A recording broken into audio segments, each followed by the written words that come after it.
Hey guys, welcome to another video from Exit Strategy. Please like, subscribe, share the video if you found it helpful, give it a thumbs up, pass it on if you believe someone else would benefit from it. I would appreciate that. I wanted to go outside and do a walk and have a conversation, but it's not raining hard, but it's raining, and I just basically don't want to get wet and soaked and end up getting sick. I want to preserve my health and my strength as much as I can in these winter months, because I can't wait until the summer comes and the spring, I meant to say. A few things that you're going to experience when you're going through the stages of individuation, the death of the shadow, the integration of the shadow, and different things such as that. These are some things you can expect outside of you, and there are a few things I'm going to talk about that you're going to experience within. Let's start with some of the things you're going to experience outside of yourself.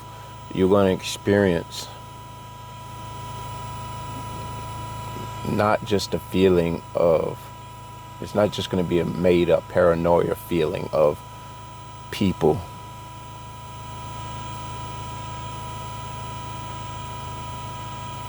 responding to you differently, behaving towards you differently. It's not just going to be something in your head. It's going to be factual, and it's going to be absolute reality, because they're going to sense and see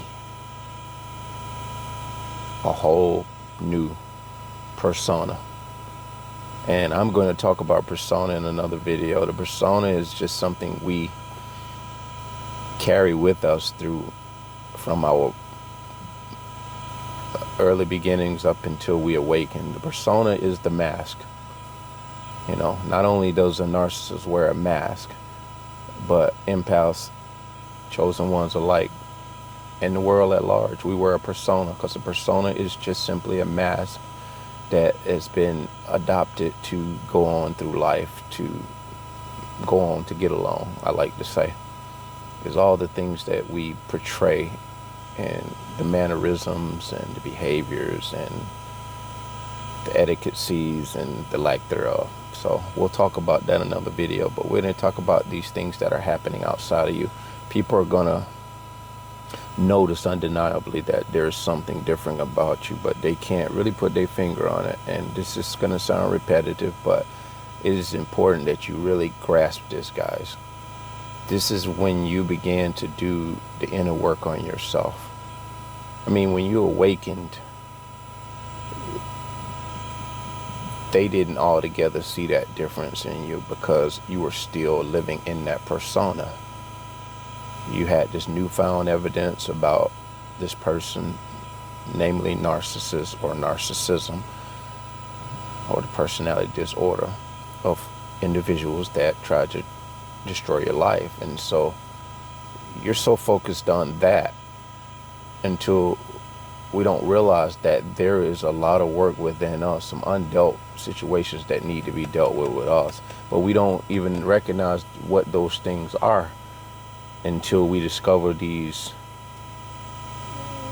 words and terms that have some depth to them, and some studying that needs to be done to approach these things, like that individualization, the shadow work, the shadow integration, you know, the ego death, and different things like this. It's just a lot of components that you didn't know before you're discovering, and now you're saying to yourself, wow, you know, the narcissist got their own problems, but I got some work to do on self. And so that begins to put you in a whole different light with people who see you. That's one of the things you can experience outside of you. Another thing you're going to experience outside of yourself is how standoffish people are going to be. They're going to be so paranoid when you approach them, or you walk into a specific place or area, and they're not going to approach you like they normally did. because you're not that version that is easily manipulated. They are spooked. They don't want to approach what they see now, because one thing that they notice is someone that is pretty much unrecognizable to them, and for the sake that they don't want to play themselves in a bad way, it's self-preservation. So they would rather just stand off until further notice, until they can kind of put this together. And also, you're gonna have family and friends that gonna then distance themselves from you, because your behavior and your whole mannerism, your whole conversation is going to be totally different than it was before. They're going to notice that you're not attaching conversational patterns to what they have to bring to the table.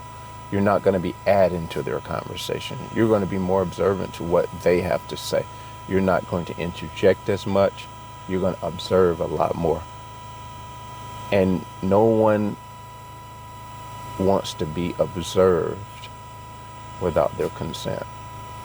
Consent, consciously, at least. I mean, you can observe me if I am talking about something and I observe and I notice that you're in tune with it. But when you're out of tune with what I'm talking about, if I'm inferior of what I see about you that I didn't notice before, that spooks me. And again, that persona does that to us. But once you become in tune and attuned to who you are as an individual, you can carry that conversation. And empaths, before you even awaken, you could carry that conversation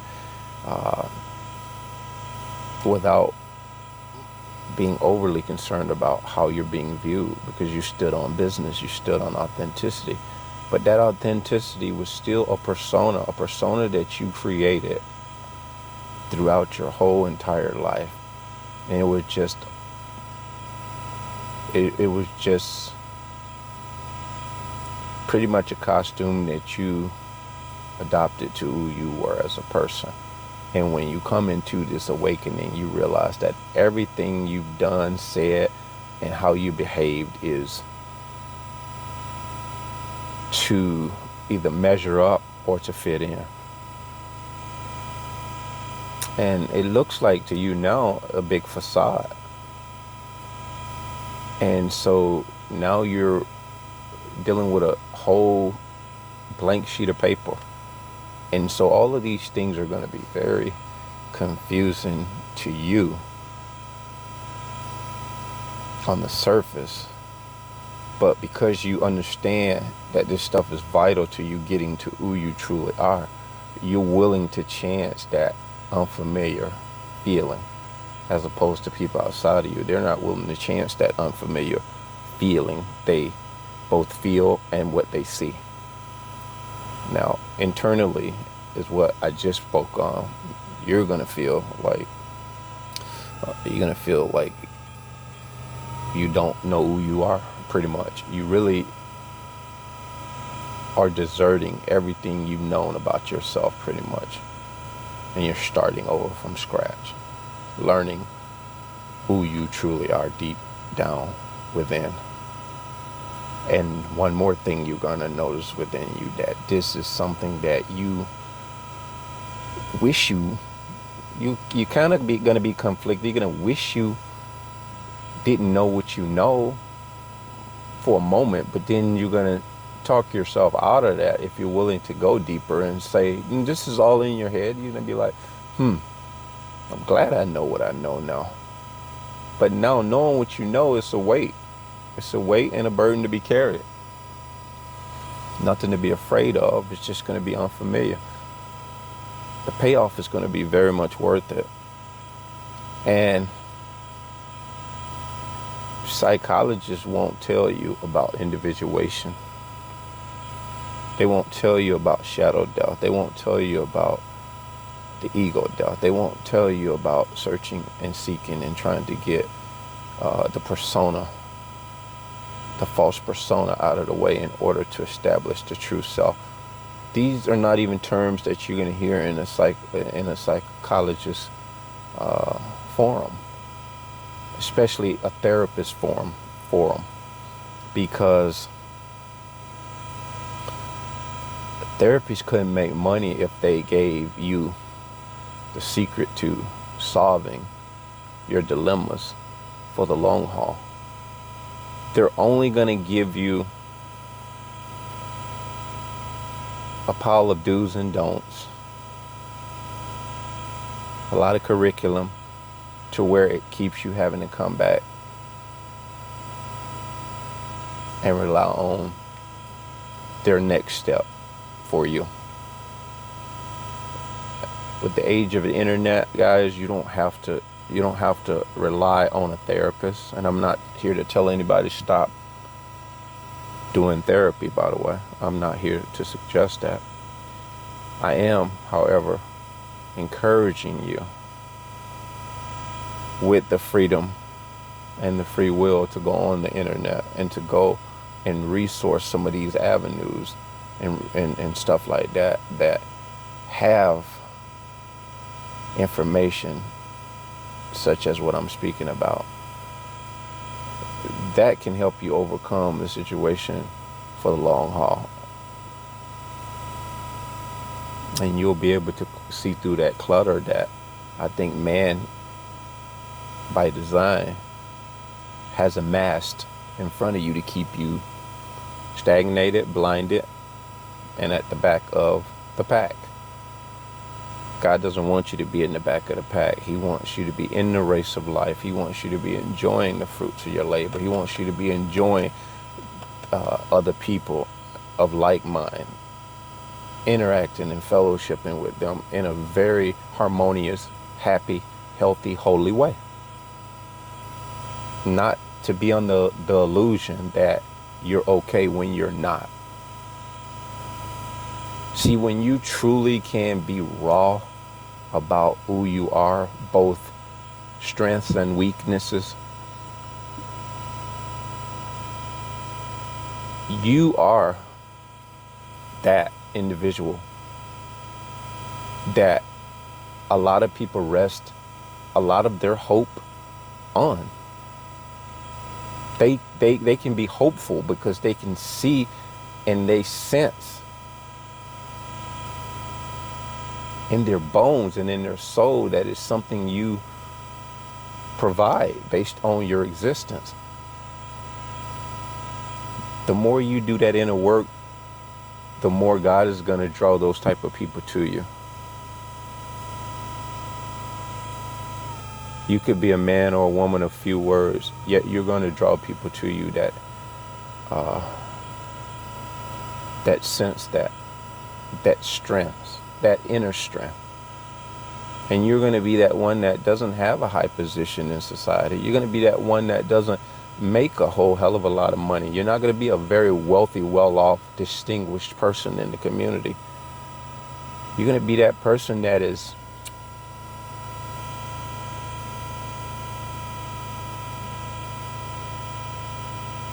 pretty much maybe a loner. You may be that person with few friends, few connections. You may be an individual that others don't know anything about, but they still sense something about you that they appreciate and they admire. And beyond that, deeper than that, they know that there's something that you're offering them that gives them that inner peace. And that spirit you carry is something that is going to be very present once you do that inner work on self, because you're coming to the authentic person. You're coming into who you were supposed to be before you bought into all the BS of this world. And a lot of other things you're going to experience internally, and they're going to cause you to want to give in to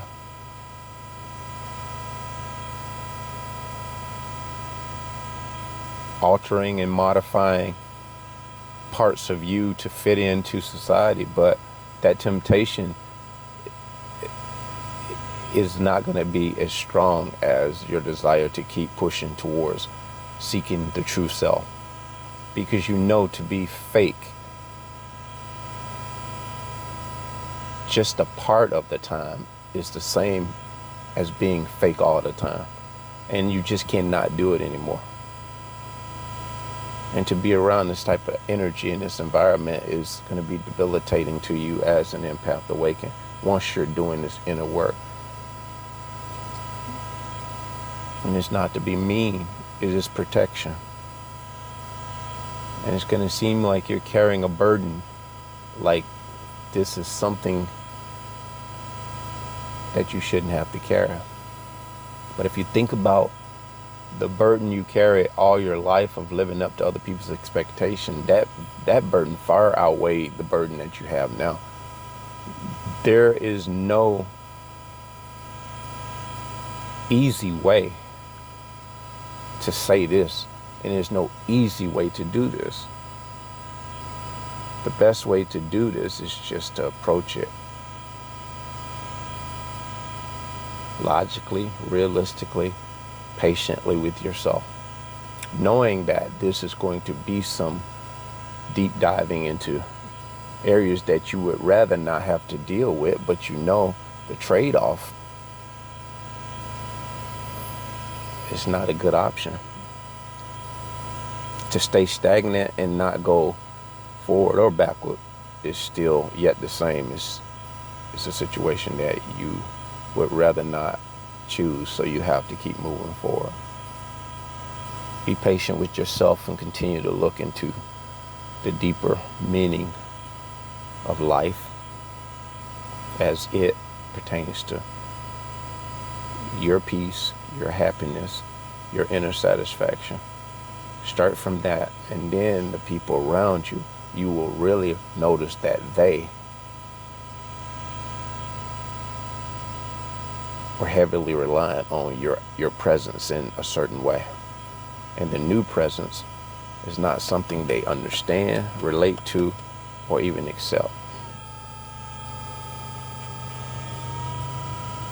And be conscious of not overly explaining to them how this all works, because you're in a place where what you're going to try to explain to them is not going to make logical sense.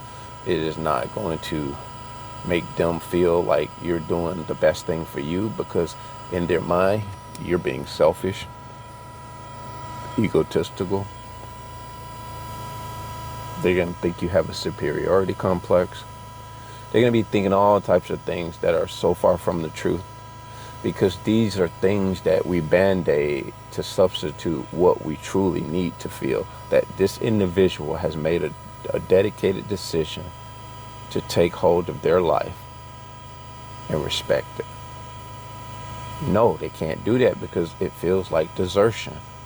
It feels like you've deserted them in a quest to find yourself.